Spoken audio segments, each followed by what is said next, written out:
Hey everybody, welcome to the Patty G Show. I am your host, Patty G. We are here with Michael Hackett. We're gonna spend some time talking about starting your own business, buying into a business, then going back and working for someone after successfully operating a business, and then also the value of giving back in the community and seeing how all that kind of plays out and works together with Michael over here. But before we get started with that, thank you so much to our wonderful sponsors, Falaya Real Estate and Triton Stone Group. And without further ado, Michael, welcome to the show. Thanks, man. Appreciate it. I'm glad to be here. I'm glad to have you on. We made this happen, and I'm excited to learn more about the man, the myth, and the legend. Well, that's awfully kind of you. So for those that may not be aware, who are you? Who is Michael Hackett? Well, I am born and raised in Baton Rouge. Actually, not far from here. In Stanford Place. It's probably only a mile Stanford from here. Place, yeah. Right off of Stanford Avenue is hop, where I skip, grew and up. jump off Perkins. Yep. So went to Episcopal, graduated from Episcopal, and then went to Ole Miss for school. And then bounced around a little bit, lived in Memphis, and then decided to come back to Baton Rouge and, got started in a career, and things have happened crazily for me, but very, very fortunate, very happy. I love it. So what was that first job, that first career? Actually, well, ironically, the first job was for United Companies, which is now GMFS, where I currently work. Really? Yeah, in Memphis, Tennessee. So you made full circle. Full circle. I was 22 right out of college in Memphis. And now I'm back at GMFS working for all those guys and loving every minute of it. I think I'm with age comes wisdom. I'm probably a lot better now than I was then. Yeah, they saw the value you had back then to bring to the table and said, there's been so many years in between. We can only imagine what he's going to bring now. Right. I hope so. So you moved from GMFS, and where did that next step take you? The next step, well, I always had this entrepreneurial spirit. And so it was one of those things where my dad, who's a veterinarian, and I were talking. And we had some land adjacent to his veterinary clinic. And this was back in, the late 90s when I kind of started this process of what we did. Things in the veterinary world were really starting to explode. Pet hotels and concierge type services for pets. And so I just started researching. Left United Companies, started working in my dad's kennel again at 25 years old, literally making $9 an hour again. Wow. Did that for 3 years and just committed myself to learning as much as I could. And it was a long 3 years. I couldn't wait to open those doors. I could get to doing my own thing. But I learned a ton. When I was a kid, maybe like you were just saying, when you were a kid, I had to work in the kennel and walk dogs and mow the yard and do all that stuff. I couldn't stand it. The summers were just off. I'd rather be at school than wake up at 7 o'clock in the morning and scrub kennels and all that kind of stuff. So that's not an exciting thing to do. No, not when you're 15. No. You don't want to be doing that. Of course not. And so ironically, now I'm back at 25, 10 years later doing the exact same thing. But I had an end goal. That's what I was about to say. That's what made it all worth it. The mentality changed. It did. So I knew I had to start over. I knew being an entrepreneur is going to be really difficult. Especially with a completely new, we were the first in the state of Louisiana to do this. So it was a new concept to have a higher price point for services for pets. So what was the concept that you were envisioning in your head at the time? We kept on calling it a pet hotel. We just drove that home from day one. That's what it was. And you didn't see many of them. When zero in Louisiana, and New York, Chicago, Dallas, and Houston, some of the bigger cities had them, and that's where I was stealing ideas from. And then, it was a long road, but we made it happen. Gotcha. And so you had to, be willing to take that step backwards. I'm sure you went from, being in Memphis to then back here to then taking that realization of you wanted to do something for yourself, right? That I want to do something, but learn my values that I'd grown up doing and see if I can transform something I didn't like doing and make that better for everybody else. So taking that step backwards is anybody in life, not just an entrepreneur, but being willing to see that longer goal, that longer vision takes a lot of guts and a lot of courage. I mean, because I'm sure everybody at 25 and you're telling them, oh, I'm cleaning kennels, for my dad at $9-10 an hour. I'm sure they're like, wait, what do you do? Like you just moved back from, wherever you were. Now you're back cleaning kennels. Like, what are you doing, Michael? Right. And then you're going to do what? Yeah. And how much is it going to cost? Right now I'm paying $8 a night to board my dog and you're going to charge me $50. And I'll go, yeah, that's what we're going to do. So what was the idea behind, because it's Pets Plaza is what the name turned out to be. So when did you know it was time to kind of take that leap and start that? I don't remember exactly, but it was probably 2 years into the research. And then,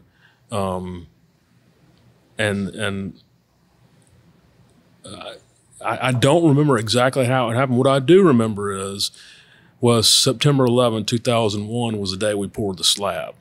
Okay. So that was for everybody, obviously. Right. That's the day you remember exactly what you were doing. Right. So that was the day, and I think I was 27 years old. So, that was pretty scary that we're doing this. And I mean, the world had bigger issues than my little worry. But it's still an uncertainty. It's like, oh my God, anything can happen now. Right. Who knows what in the world, our world and what's it going to be like now? So that was really strange. And, but anyway, that's how it got started. Wow. So you got started and like you said, you were selling a premium service or a premium product to people. How did you go about kind of marketing that and attacking and getting your name out there? One thing I've been fortunate with is connecting, being able to connect with people. And I like to talk and I like to tell people what I'm doing or what Patty G's doing or what. Right. That's one of my strengths. And so it really did not take that much marketing effort. I was telling everybody I knew what was going on, how it was going to happen, what it was going to look like. And that's just something that I'm not the smartest guy in the world, but that is something that I know how to do is talk and, try to do promotions for myself and then, people I care about too. So that really was not that big of an issue. I did bounce, like I said before, the idea off of people and they thought I was crazy. But, I have good friends like, well, we'll support you. We'll pay that $42 increase. Maybe once or twice. Right. We'll see how it goes. But anyway. Okay. So you're running this premium pets business and then you made a shift after that. What was that next step after Pets Plaza? So, really it was 16 years later. I got a phone call that a wonderful company in Denver, Colorado was interested in purchasing us. And I had a friend, ironically, in Memphis as well that was doing the same thing that kind of hooked me up with this company. The company called me and it was just a thing that it was time for us for me to move on and do something different. And so I really took advantage of that situation. And it was just the right time and the right company. And, it's been the right decision for me personally. Yeah. And that's every entrepreneur always has that thought in the back of their head, right? One day we could get acquired. One day someone could come around and buy us. No, not everyone is seeking that opportunity. Right. They're not seeking out, I got to build this brand to a certain size and then flip it around and sell it. Right. But it's still in the back of their head. Someone could come up to me and buy it. What is that? They always got to have, what's that price? Well, everyone says not everything's for sale. Well, everything's for sale with the right price, right? And so it's just a matter my of... thought was, it never even entered my mind. My whole... I continued to want to do. I was trying to build more and more and more. Okay, so you wanted to go like an expansion and get more locations. I just wanted to do more. That was what my goal was. But then when you get that phone call, it's like, maybe I should look at this. Yeah. And so I did. Because I mean, as like we said before, entrepreneurship's not easy. No, running your own business is not an easy task. It's not easy, yeah. And then when you get that phone call, you kind of start to reevaluate. All right, is it worth the speed I'm running to continue, or is now the time to maybe reassess my personal life outside of the business and say, hey, this could be a good decision? Yeah, you know, for 16 years, I never turned off my phone. Yeah, including my honeymoon, including Christmas morning.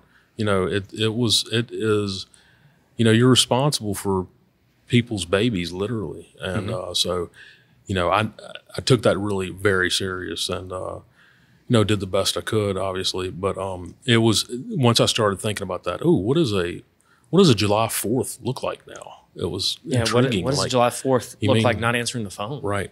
So that really entered the picture as well. Like, man, maybe I can breathe a little bit, you know. And don't get me wrong, it was wonderful. And I'm so glad I did it. But, you know, it just, things start thinking, oh, maybe this looks different. Yeah, maybe I don't have to continually picture not being able to leave the country or go on an extended vacation where I don't have cell service. Right. Maybe I can now reevaluate all of that and say, what does a weekend at home look like? Right. Not even going on a trip or doing anything else. What does a weekend at home look like without having kids? With your kids. What does that weekend at home look like? Right. You know, what is throwing the ball with not a care in the world of, you know, is someone going to call? Is someone going to shoot me an email? You know, is the building going to burn down? Exactly. Like those thoughts that constantly run through your head as an entrepreneur, as a business owner, that happens to everybody. Yep. I don't care if you've got a one-man show or you've got 1,000 people underneath you. In the back of your head, some of those thoughts are still running through. Yeah, absolutely. You know, it's what happens if everything blows up tomorrow. Right. So it's very real. It's real. It's a real possibility. Yeah, it's a real possibility that anyone who does anything within owning a business has to think about. So then you hit the 16-year mark, had that phone call. What was the next move for you after that? I had no idea. No clue. The whole plan was I was going to take a year off and relax, reevaluate, do some research about something new. I mean, you know, for all your entrepreneurs out there listening, being an entrepreneur, you're okay or pretty good at a lot of things, but you're not an expert in any of it. So doing what you do for a living, I can't go do what you do for a living. You know, that's the difficulty thing. But I remember, you know, you had T. Brown on with you. And I remember I went to lunch with him right after I sold. And he said, what you have is you just got your master's degree without having a master's degree. You know so much about, you know, I was kind of selling myself short. Well, maybe, oh my gosh, what am I going to do? Yeah.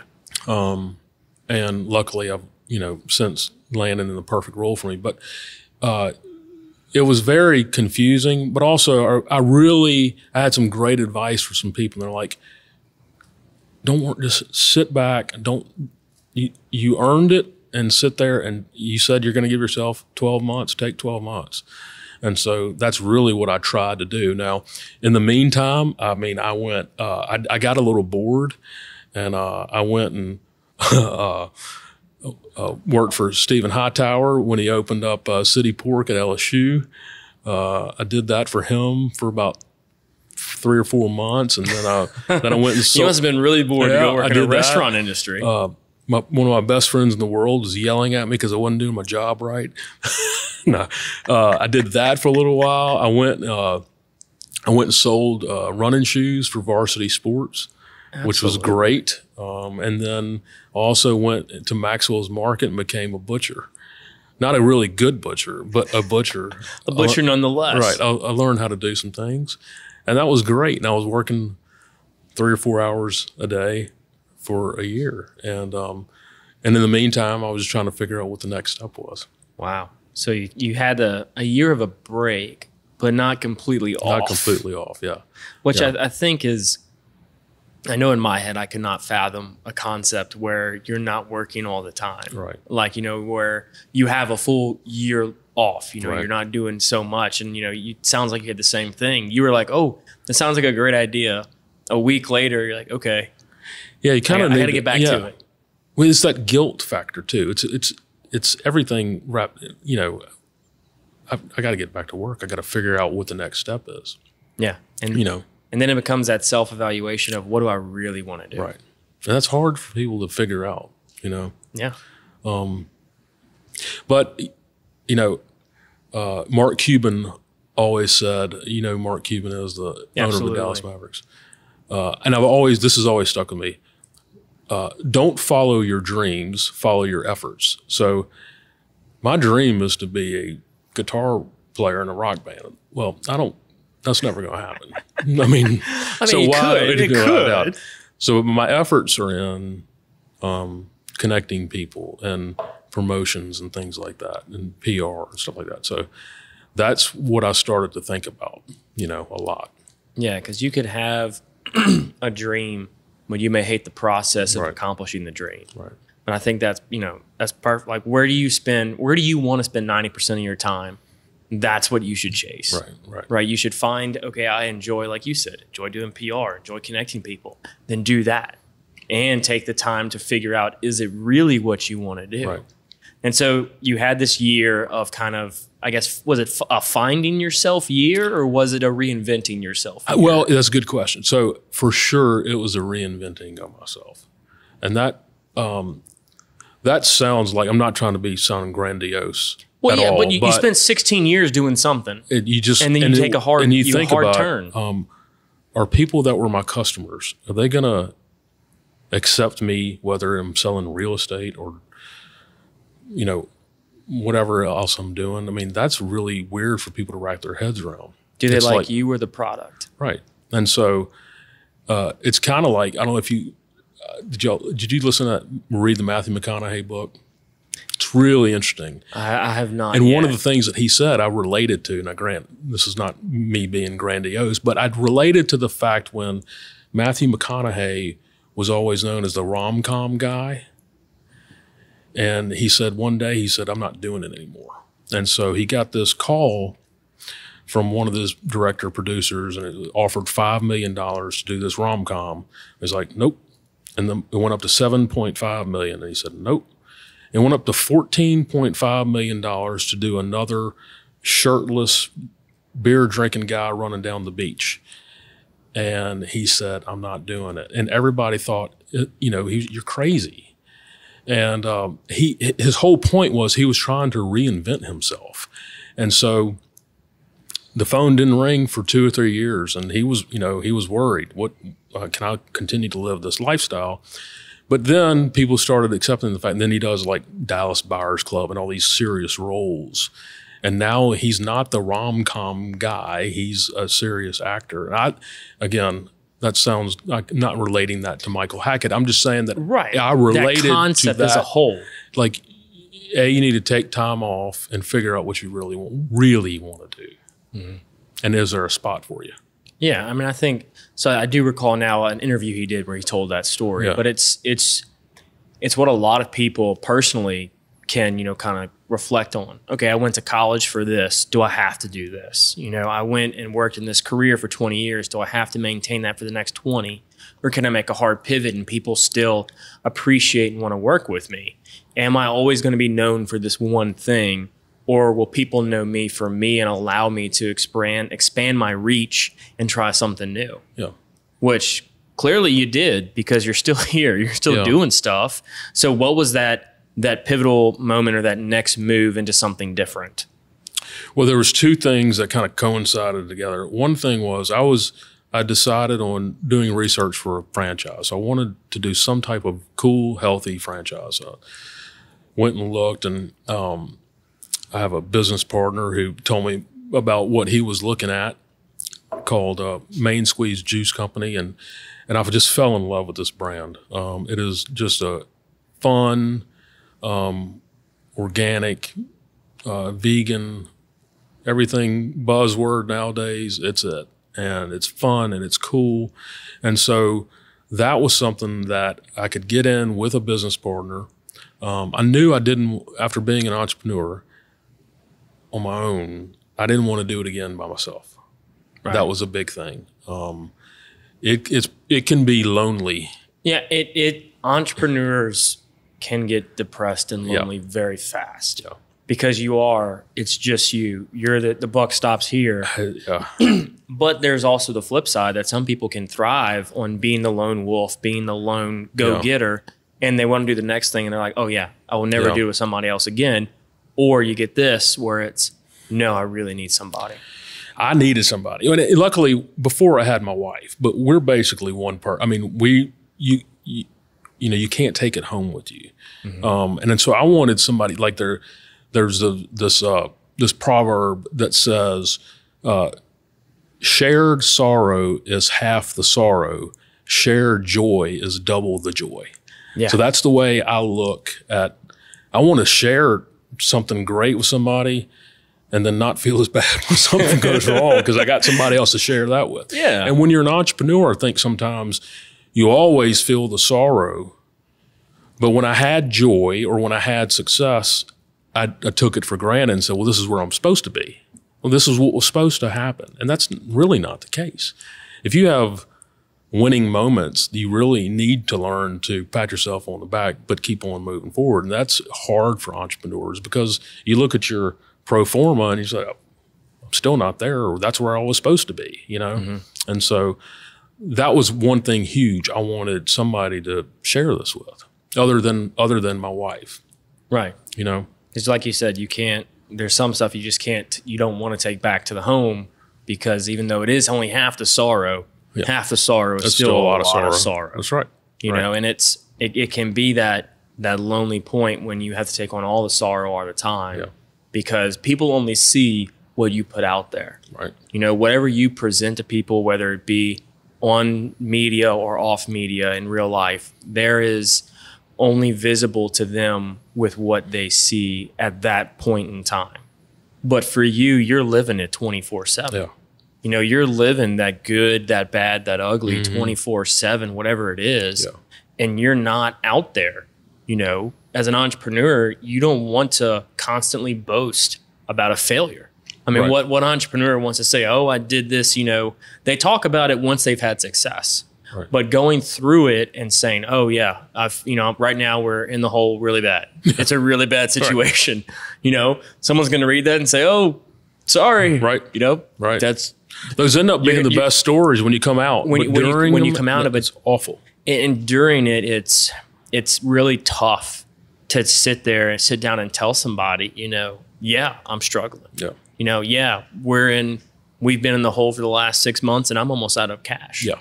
I remember having to close doors in a month if stuff doesn't pick up. If I don't work harder, if I don't get out there and make the brand do what I want it to do, we're closing shop next month. We can't. It's that entrepreneur weight again. It's all on me. At the end of the day, I can't. While I may have a great team in place, they're here to get the paycheck. Right. I'm here to make sure that paycheck still exists. Exactly. Yeah. And it gets tough. It's tough. But then when it's a high, it's a high. It's a high. And you can ride it, and you'll love telling people. You go, on interviews and sit down and have all these great conversations with people. So I can see that want to add somebody for round 2. Yeah, so, for sure. And so you bought into the franchise. What was that experience like buying into something that was already created? It was, the hard work, or what I thought was the hard work, was done. I mean, I really didn't know anything about squeezing juices or making smoothies or acai bowls or anything like that. That's the beauty of it. I was able to go to a 3-day training and I feel like I knew everything. They put a pretty good package together for the franchisees. They do a good job. So that was wonderful. And then what's cool is the CEO and then their passion for the product is evident. So that's really cool. I've enjoyed it.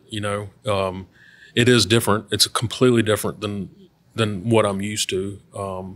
And sometimes it's difficult not being able to call the shots, but there's a reason, there's a reason to have it because it works. So Yeah. It's been a really great learning experience, and I'm amazed at what I lacked as an entrepreneur was technology, complete organization, knowing up to the second where you stand in labor costs, inventory, people walking in the door, happy customers, not so happy customers. I mean, up to the second, the technology is unbelievable. And I think it's really cool. It's really cool to have. It's great to have as an owner or even a manager to know exactly, hey, look, we're not having a great day. Our labor percentage is high. Let's send some people home. And you can see that labor percentage immediately go up to the second.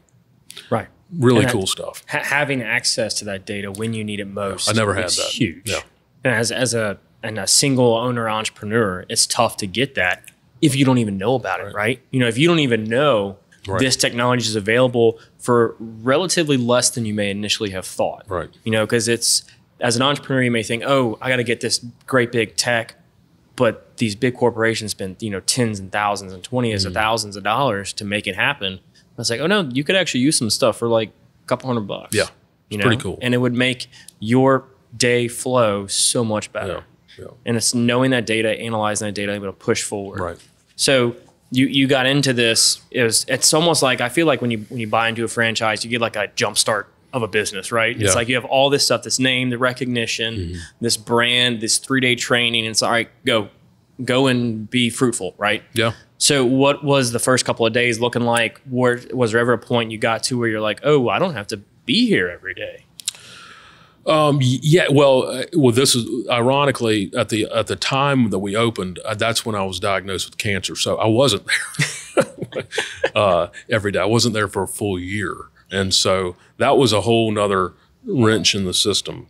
But luckily we've had some outstanding employees and managers that have really just, you know, and with the technology, you can, I mean, I don't recommend it for everybody, but it's been, it works for us, where my business partner and I can do our own thing and still have a successful business. Yeah.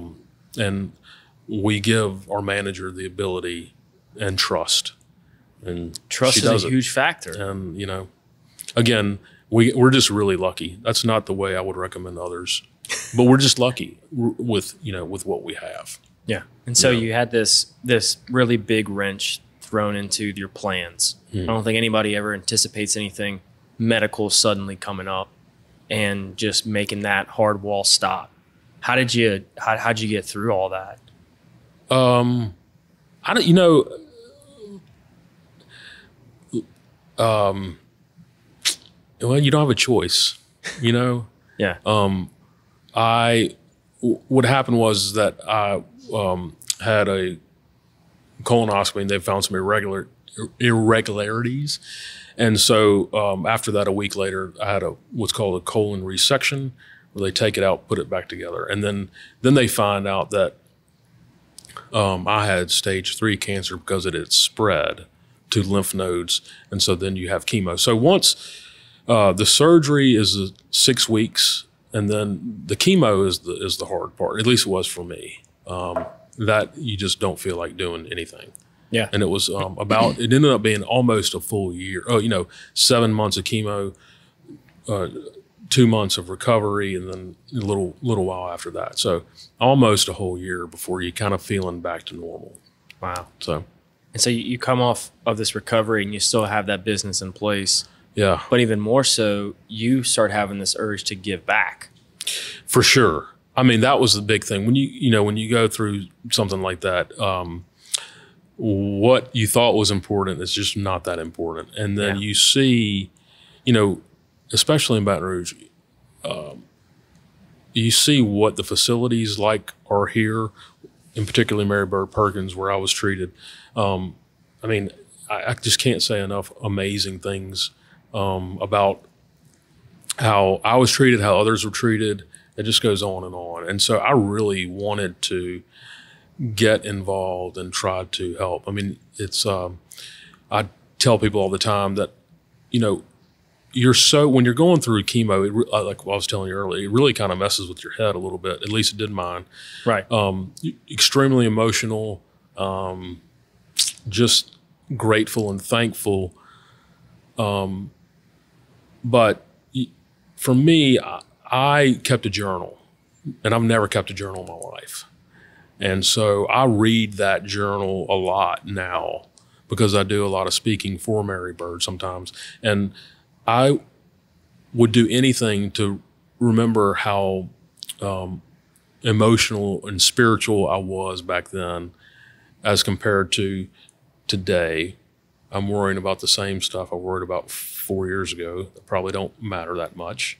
Yeah. And so I always try to remind myself, that's where you need to get back to. That's where you need to get back to. Right. When you have those, through difficult times, your vision becomes clearer. Mm-hmm. You're able to see what actually matters and what actually is important to not only you, but to your family. And then when you're out of those difficult times, it's so easy to slip back in. Oh yeah. Slip back into those older ways, right. The past ways of yourself, which is you couldn't help because you didn't have that clarity. Right. And so going through stuff like that is almost this vision is able to see, oh, wait, you're telling me that this person cutting me off in traffic really doesn't matter? Right, exactly. Right. Like just being in the car and driving is what matters. Right. Right. Being alive is what matters, right. Not the little things we tend to get, let our whole day get ruined. Right. Right. If you are heading to work and like your coffee or your drink spills on you, your day's toast. Right. But it's really not that big of a deal. It's not that big of a deal. Right. You have to be able to Right. look past that and say, okay, no, that's not a big deal. Yeah. Let me keep moving forward. Yeah. And so you did just that. Now you're, speaking for Mary Bird Perkins, you're going out in the community for them. What exactly I'm more of are you doing with them? for a consultant for in the development fundraising area. Okay. Just trying to get more or less. A lot of men are my age, anywhere from 30 to say 55, engaged in their health. And so that's kind of my role. And I also get to reach out to people and see how they're doing. And it's just great. I mean, I love doing it. Cancer is a awful disease, but I love talking to people that are either going through it or have been through it, because you see a spark in them that you just don't find in the everyday person, and it's really incredible. Yeah, they have that. It's almost like their lens are lifted, and they really like love life. Yeah, you know, it's inspiring. I really, really enjoy it. Yeah. So how did you go from franchise to Mary Bird to now you're back with GMFS? Yeah. How'd you get reconnected and kind of go back to doing what you're doing? Really just luck, I think. Just talking through ideas with some of my good friends that work there, and knowing what GMFS represents from a community outreach standpoint, and then knowing what hopefully I can bring to the table along with that. It was kind of a marriage made in heaven, because, as you know, GMFS gives so much back to Mary Bird. And so it kind of goes hand in hand, at least with that aspect of it. And so, again, we go back to my love of connecting people, and then promotions, and connecting people with businesses that I love or care for, people that I care for. It just seems to work, and luckily I get the freedom to work on Mary Bird as well as a consultant, and then do my job at GMFS as well with the community outreach.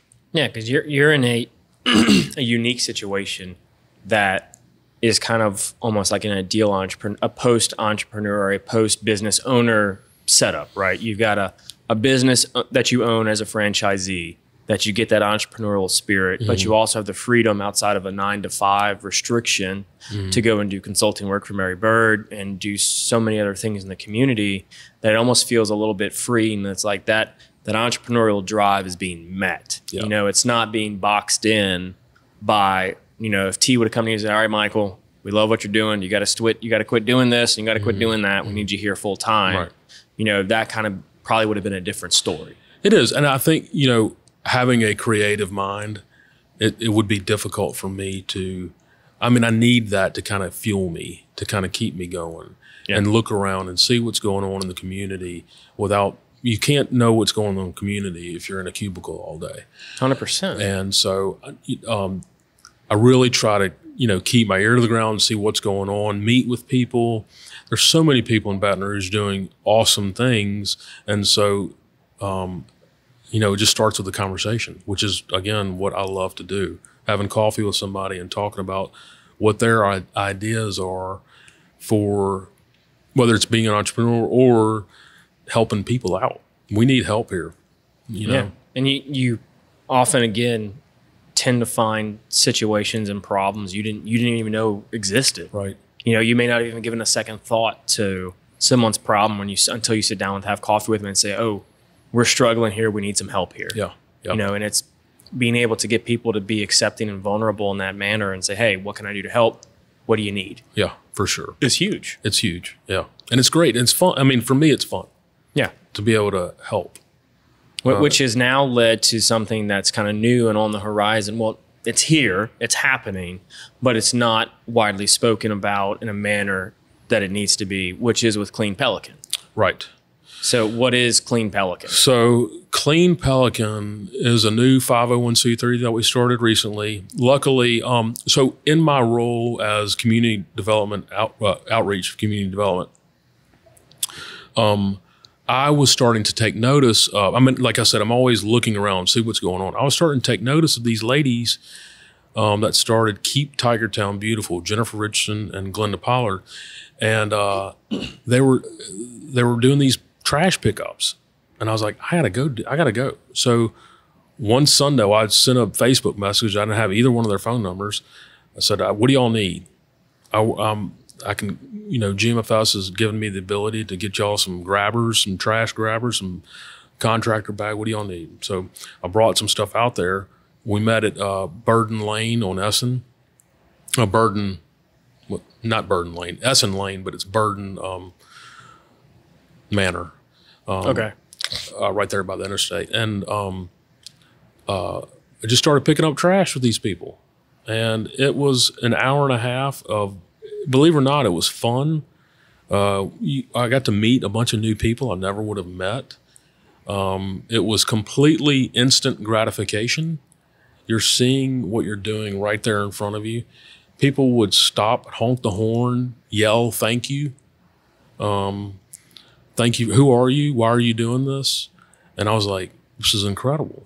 So shortly after that, I got a call from Glenda Pollard and Johanna Landreneau, who were starting up Clean Pelican, and they asked me to be the chairman. And I just thought this is a great opportunity for not only me, but also for GMFS to be, you know, on the forefront of something like this. And it's not because, as you know, the philosophy there is, it's not because we're tooting our own horn. That is the last thing. It's because we want to be leaders and we want other companies and other people to follow suit. And I can tell you that we want Clean Pelican to be the biggest trash picker-upper 501c3 there is. But if you want to start your own, by all means, get your neighborhood together, come join us, form your own group, go join Keep Tigertown Beautiful. This is so important on so many levels. And so really, I'm really passionate about it. We've got an extremely passionate board, and it's just, we gotta get this thing going in the right direction. Yeah, it's not like with GMFS and with Keep Pelican, Keep Baton Rouge Beautiful is not just focused on that one company. Clean Pelican is not going out there saying, no, we're just us. We got to be the biggest and baddest. No one else can join us. We understand that we are a community. We all live through what we live through. We all know the situation. We all know when we drive around town and we see trash. We know it's not an appealing place to look. You know, you don't want to drive around and see, you know, just garbage all over the streets. It's not an attractive town. It's not an attractive city. Someone exiting off I-10 is not going to want to stop and say, oh, there's, you know, a lot of trash in this town. Maybe I'll stick around. Maybe I'll stay around and, you know, see what happens. But even more than that, you sent me a letter that y'all are writing and sending around. The focus on the flooding that's been happening of recent light, that everybody can take to heart and understand what's going through. Absolutely. Of one of the problems with that is the trash. And how it clogs the waterways, Yeah, I mean, it's probably not the number one factor, but it's up there, top 5 for sure in our problem. And so, you know, back to what you were saying, imagine these guys, or let's just take LSU and Southern football, for example. You got people flying into Baton Rouge, and we want to make this place look as great as possible to fans from Alabama, Georgia, wherever, and impress them. And I don't think we're doing a good job of it.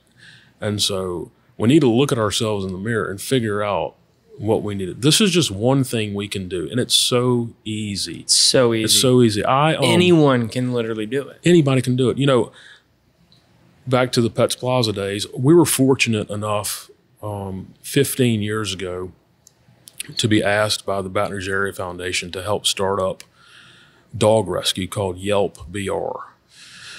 And so I was on the board, and we helped get that started. And 15 years ago, and I've told this story several times,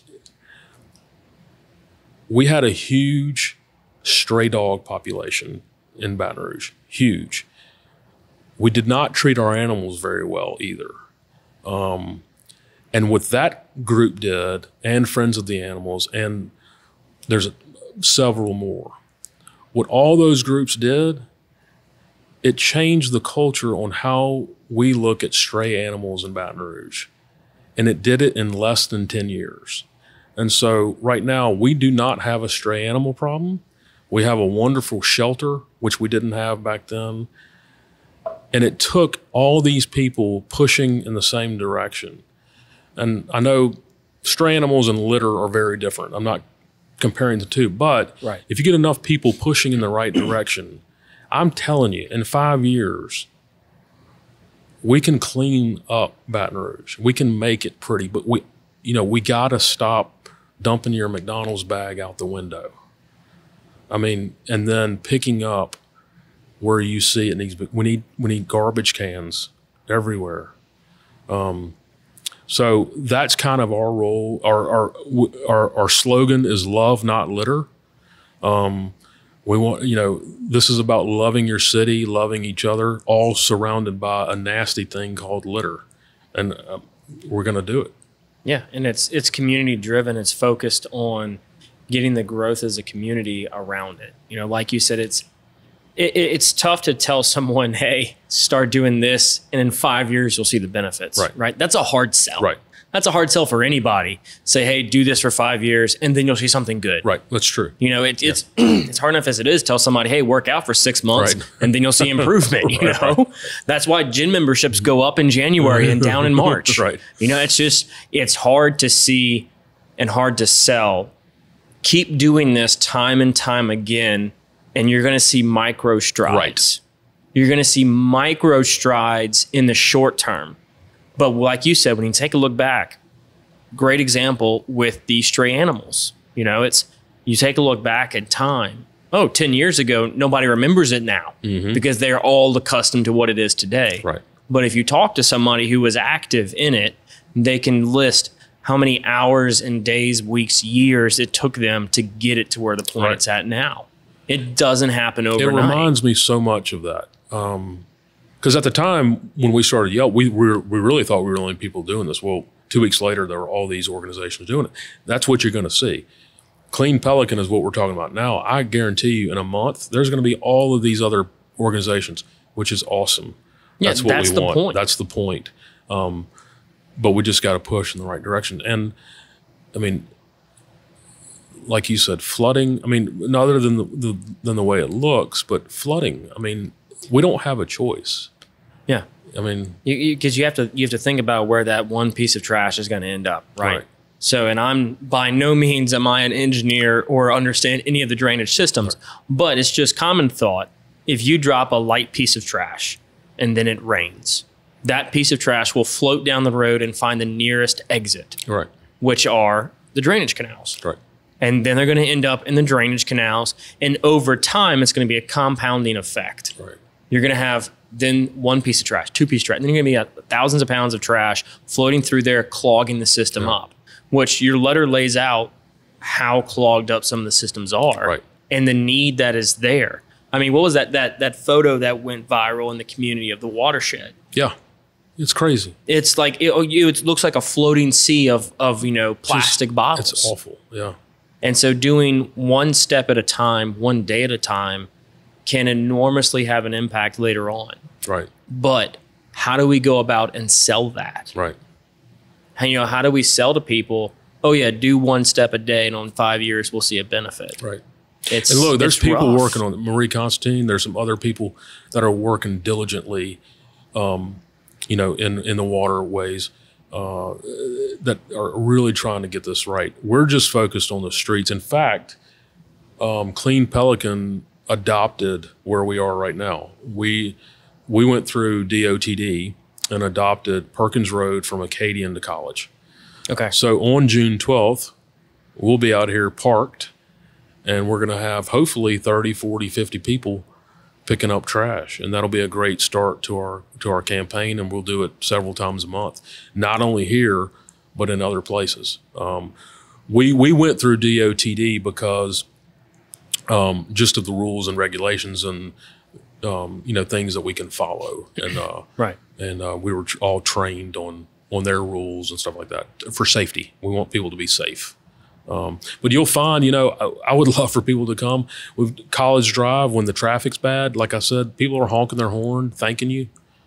Like, who are you? I mean, it is amazing after you talk to people. They're like, oh yeah, well, and I was the same way. Yeah, we need to do something. Well, we need to do something means you need to do something. You need to do something. Like, we all need to do something. Because it's not happening without us as citizens. 100%. And it can, kind of having even a more holistic approach of how do we solve the problem? How do we get people to stop throwing stuff out of their cars, dumping stuff out of their bags? I mean, there's been times when I've been sitting at a red light and people will open their doors and just dump a bag on the ground. I'm like, what are you doing? What are you doing? Why are you doing this? And in my mind, I'm like, if I know, like you said, the McDonald's bag as an example, if I know my clientele are a leading contributor to a problem, why not incentivize them to come back and get a discount off? Exactly. I love that. If I'm McDonald's, say, hey, look, bring your trash back to the restaurant and we'll give you 10% off your whole order. Name a percent, name a price, name a dollar figure, whatever it may be. But giving that incentive to your clientele that contribute to the problem. Gas stations. If I'm a gas station and I know when people finish their, your tall cooler and you just throw it out, come back, bring that empty cooler. We'll give you a fresh one. And now you're getting, instead of whatever the price is, % off. Whatever the problem is, if you shop at a grocery store, whatever it is, bring that trash back to the store in which you purchased. We'll give you a discount, and we're going to help solve the root of the problem. The root of the problem of people throwing stuff out of the window. You nailed it. And that's what we want to do. We want to influence, I think you and I talked about this. We want to influence businesses and recognize the businesses that are really doing a great job. 100%. Highlighting them, saying, hey, look what this business is doing. There's several of them out there that are serious about it. And so we want to recognize those people and encourage other businesses to do the same. Yeah. And if we take these steps now, in 5-10 years, we'll have a much better looking city, much more attractive city. And we can begin to look at other problems that are, just so prevalent within our community and litter make is it better. Litter is just one small step, but it's like when you take care of your house, guess what happens? It starts to feel better outside of your house and outside of your neighborhood and outside and in the city. This is such a metaphor for what could be huge. If we just start here, and I know it sounds silly, but I am convinced We need to start taking pride in ourselves and our city and watch what happens. 100%. But not overnight, but it's going to happen. Day at a time. And we got Glenda Pollard on the Facebook Live saying, "Love, not litter." Thank you, Glenda, for reaching out and making that comment. So, Michael, as we start to kind of wrap up the show, we've got a couple of questions we like to ask each episode. And one of those is, what is something you did as a kid you wished you could still do today?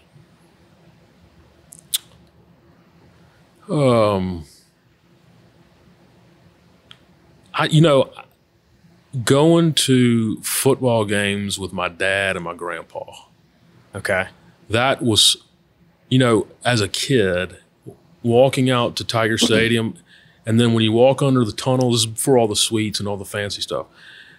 We sat on the, 10-yard line, a third of the way up on the east side, in one of those portals that are right above where you walk out, the little, I don't know what they're called, but I'll never forget that. And especially the first game of the season, seeing that green grass and that painted Tiger field for the first time of the season. But it was just awesome. For some reason, I always remember that with my dad and my grandpa. I wish I could do that again. Yeah, that's those sporting event memories always kind of hit harder home for everybody. So what are you've had a wide career so far. I mean, you've had starting out, working for your family business, moving out, working for somebody else, moving back, going backwards, what some people might view in your career to only then take that step forward to start your own business. Then you move into franchising. Then you get hit with a brick wall with cancer. You beat that. Now you go to consult, and now you're out in the community doing great things, giving back, trying to build it as a better. What are 3 lessons you've learned over this course of your life and everything that you've done? For sure, perseverance, especially being an entrepreneur. 100%. I mean, you don't have a choice. So perseverance, one, I think, and this is the biggest thing for me, you cannot compare yourself or your road or your journey to anyone else. Because there's some people you're never going to catch up with. If you think making the most money is the best thing in the world, you're always going to be striving to be something else because you're never going to get there. And there's probably somebody looking at you thinking that. So, and then keep your nose to the grindstone and don't goes back to don't compare yourself to other people. My journey is different than yours. Mine's not better, yours not better. Mine's not worse as yours not worse. It's just different. And so being yourself and accepting whatever God's plan is for you, having that, knowing that, it's all going to work out. All you have to do is be honest and try your hardest. That's all you have to do. 100%. So, give it your all and strive to be a better version of yourself. Mm-hmm.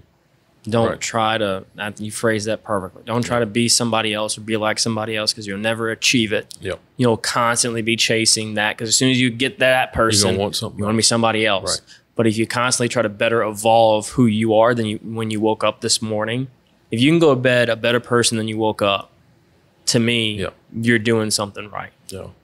So what do you love about Baton Rouge? The standard answer is friends, family, and food. Yeah, friends, family, food. Music. Little big town. Right. So I'm not going to say that. I'll tell you what. I liked what your previous guest, Flynn Foster, said. Potential. Mm-hmm. So the potential is there. And so we got to recognize it and go after it and fix some. There's a lot we got to fix. But we have a huge potential and a huge upside. And I think with stuff like Clean Pelican and what others are doing in the community to help out, giving back to others, it's going to get there. We all got to kind of refocus and get back to what is best for Baton Rouge. And so the potential. I love it. And then for the final question, what can I do to help? Well, like T. Brown said to you, you're doing everything the right way, man. You've already helped me tremendously. I've enjoyed our friendship. So I've enjoyed getting to know you. It's been a lot of fun. It has. So you don't need to do anything for me. Just keep on doing what you're doing. We are going to be doing some fun trivia this summer out at Point Marie. And so we're going to do what we can to give back to Clean Pelican, as well as various other charitable organizations of 501c3s. Yes. So we're going to do Glenda's still listening, so Glenda can come to the Glenda, if you're doing something, this Thursday, come out to Point Marie for some trivia, 7:00. But thank you, Michael, for coming on, man. I really appreciate it. And I appreciate everybody else for watching and tuning, as well as our lovely two sponsors, Triton Stone Group. It is a family-owned, women-run business right here in Baton Rouge, Louisiana. They've got a location here on North Baton Rouge, and they are more than a granite company. They're going to be a company that's going to be with you every step of the way through the construction or renovation process. They're going to help you accomplish what you want with carefully curated selection. They're there every step of the way. Give them a call and let them know that Patty G sent you, as well as our second sponsor, Falaya Real Estate. They are a local startup here in Baton Rouge. They are changing the game of selling your home. Whether you want to go through a real estate agent and have that one-on-one connection and communication with someone all the time, they're there for you as well. Or if you just want to do it your way and have it one person, one stop, and you want to do it all yourself, they have that option as well. Again, give them a call and let them know that Patty G sent you. And y'all, thank y'all so very much for listening or watching, whatever platform it is you are consuming this. I am your host, Patty G, here with Michael Hackett. Thank you so much again, Michael. Appreciate it. Glad to have you on. Thank you. And with that, we're a wrap. We'll see y'all next time, everybody. This is Patty G signing out. Y'all have a good one.